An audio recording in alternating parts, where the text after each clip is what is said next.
106-এর বাইরে গিয়েও এই সরকারের বৈধতা হলো জনগণের সার্বভৌম ক্ষমতার বহিঃপ্রকাশ। এটাই সবচাইতে সঠিক এবং সবচাইতে গভীর বৈধতার প্রশ্নের সমাধান। ম্যাক্স, দেশের সবচেয়ে শক্তিশালী 52.5 এন গ্রেডের পিসিসি সিমেন্ট। বর্তমান অন্তর্বর্তীকালীন সরকারের বৈধতার প্রশ্নে একটি রিট আবেদনের বিরুদ্ধে করা লিভ পিটিশনের শুনানি চলছে। এর মধ্যে আমরা ইন্টারভেনার হিসেবে অংশগ্রহণ করেছি। আমরা আমাদের নিবেদনে বলেছি যে বর্তমান সরকার জনগণের অভিপ্রায়ের ভিত্তিতে গঠিত সরকার, যাকে ইংরেজিতে বলে কনস্টিটিউয়েন্ট পাওয়ার বলে গঠিত সরকার। এর বাংলা হলো গাঠনিক ক্ষমতা প্রয়োগ করে সরকার গঠিত হয়েছে। অর্থাৎ 5 তারিখে যে অভ্যুত্থান হয়েছে, 6 তারিখ 7 তারিখে কোনো সরকার ছিল না, 8 তারিখে যে সরকার গঠিত হয়েছে এটি জনগণের ক্ষমতা এক্সারসাইজ করে এই সরকার গঠন করা হয়েছে।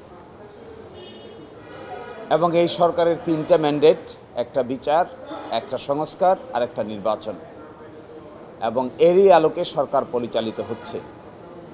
গণ অভ্যুত্থানের গঠিত সরকার জগতে আরও বিভিন্ন সময় হয়েছে। আমরা 3টা উদাহরণ দিয়েছি, একটা ফিলিপাইন, একটা গ্রানাডা আর একটা লেসোথো। আজকে যে প্রশ্ন উত্থাপন হয়েছিল, একই প্রশ্ন উত্থাপিত হয়েছিল ফিলিপাইনের সুপ্রিম কোর্টে, গ্রানাডার সুপ্রিম কোর্টে এবং লেসোথোর সুপ্রিম কোর্টে। সেখানে সুপ্রিম কোর্টগুলো উত্তর দিয়েছেন যে এই রকম অভ্যুত্থানের ফলশ্রুতিতে যে সরকার গঠিত হয় এটি মূলত জনগণের সার্বভৌম ক্ষমতা প্রয়োগ করে গঠিত সরকার হয়, এবং সেই সরকারের বৈধতা আদালতের মতামতের উপর নির্ভর করে না। 106 অনুচ্ছেদে অনুযায়ী যে অপিনিয়ন নেওয়া হয়েছে, আমাদের বিবেচনায় এটির কোনো প্রয়োজন ছিল না। এটি একটি ইংরেজিতে বলে রিডান্ডেন্ট কাজ করেছেন। 106 নিলেও কোনো অসুবিধা নাই, 106 না নিলেও কোনো অসুবিধা নেই। 106-এর উপর এই সরকারের বৈধতা নির্ভরশীল নয়। এই সরকারের বৈধতা নির্ভরশীল হলো বাংলাদেশের জনগণের সার্বভৌম ক্ষমতার অভিপ্রায়ের বহিঃপ্রকাশ হিসেবে, এবং এটাই একটা সরকারের সবচাইতে বড় লেজিটিমেসি।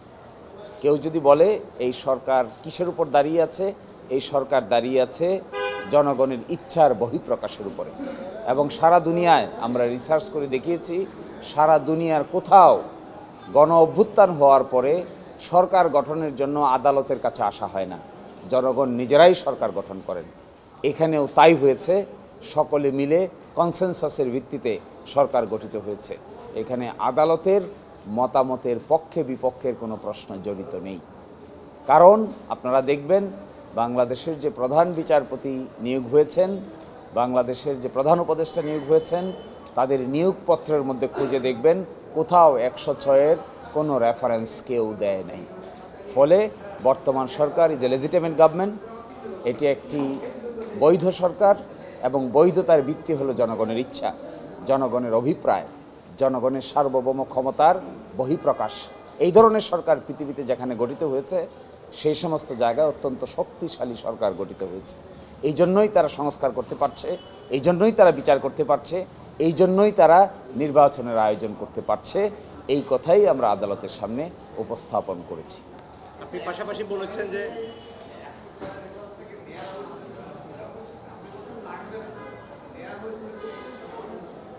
কাগজপত্রে আছে 106-এর রেফারেন্স নেওয়া হয়েছে, এই রেকর্ড সুপ্রিম কোর্টের রেজিস্ট্রিতে নিশ্চয়ই আছে, এবং আমাদের সামনে যে অপিনিয়নটা এসেছে এটা নিশ্চয়ই রাষ্ট্রপক্ষ আগামীকালকে উপস্থাপন করবে। আমরাও দেখেছি, প্রাথমিকভাবে আমরা স্যাটিসফাইড যে নেওয়া হয়েছে, কিন্তু তখনকার যে সিচুয়েশন ছিল এই সিচুয়েশনের আলোকে নিয়েছেন। নেওয়া না নেওয়ার প্রশ্ন না, আমরা বলছি যদি নাও নিতেন তাও সরকারের বৈধতা নিয়ে প্রশ্ন উত্থাপন করার কোনো সুযোগ নাই।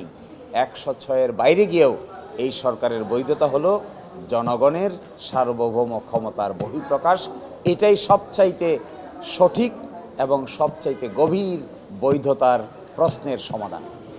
আপনি উদাহরণ হিসেবে বলেছিলেন যে সুপ্রিম কোর্টের যে পৃথক সচিবালয় অধ্যাদেশ যে 2025 এগুলো সহ এই যে পিআর পদ্ধতির আলোচনা, সার্বিক যেই নতুন যেই বাংলাদেশের যে বন্দোবস্তের চিন্তা ভাবনা সেগুলো আসে না যদি 106-এর বিষয়টা আসে?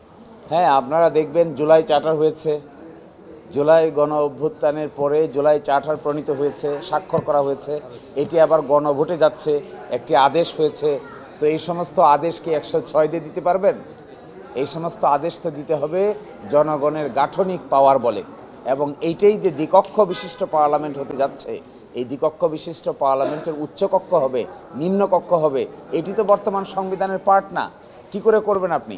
এটি শুধুমাত্র জাস্টিফিকেশন হলো জনগণ তার সার্বভৌম ক্ষমতার এক্সারসাইজ করতে যাচ্ছে।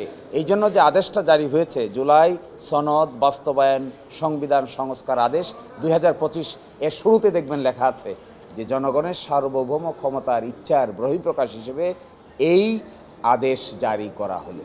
শিশির ভাই, তাহলে অন্যান্য যে সাংবিধানিক ইস্যুগুলো আছে 106-এর যদি দরকার না হয়, তাহলে অন্যান্য সাংবিধানিক যে বাধ্যবাধকতা সেগুলো তো মানার দরকার নেই। সরকার চাইলে তো এখন একটা যে কোনো বিষয়ে অবস্থান নিতে পারে, অধ্যাদেশ দিতে পারে, মানে যা ইচ্ছা তাই করতে পারে। তো তাইলে এই গণ অভ্যুত্থানের অভিপ্রায় নিয়ে একটা ভুল হচ্ছে আপনাদের, অনেকেরই ভুল হচ্ছে যে 106 আসলে কি, এই সম্পর্কেই ধারণার ভুল হচ্ছে। 106 কোনো আদেশ বা নিষেধ না, 106 হলো একটা মতামত। মতামতের আইনগত কোনো বাধ্যবাধকতা নাই। বাংলাদেশ সহ ভারত, পাকিস্তানে যে সমস্ত ক্ষেত্রে সুপ্রিম কোর্টের মতামত নেওয়ার চেষ্টা করা হয়েছে অতীতে, এর সব জাজমেন্টগুলোতে বলা হয়েছে যে এই মতামতের কোনো বাধ্যবাধকতা নেই। এই মতামত সুপ্রিম কোর্টের কাছে চাইলেই দিতে হবে, এরও কোনো বাধ্যবাধকতা নেই। ইন্ডিয়ান সুপ্রিম কোর্টে বেশ কয়েকটা জাজমেন্ট আছে যেখানে মতামত চেয়েছেন রাষ্ট্রপতি, সেখানে সুপ্রিম কোর্ট বলেছে আমরা এই ব্যাপারে মতামত দিতে প্রস্তুত নই।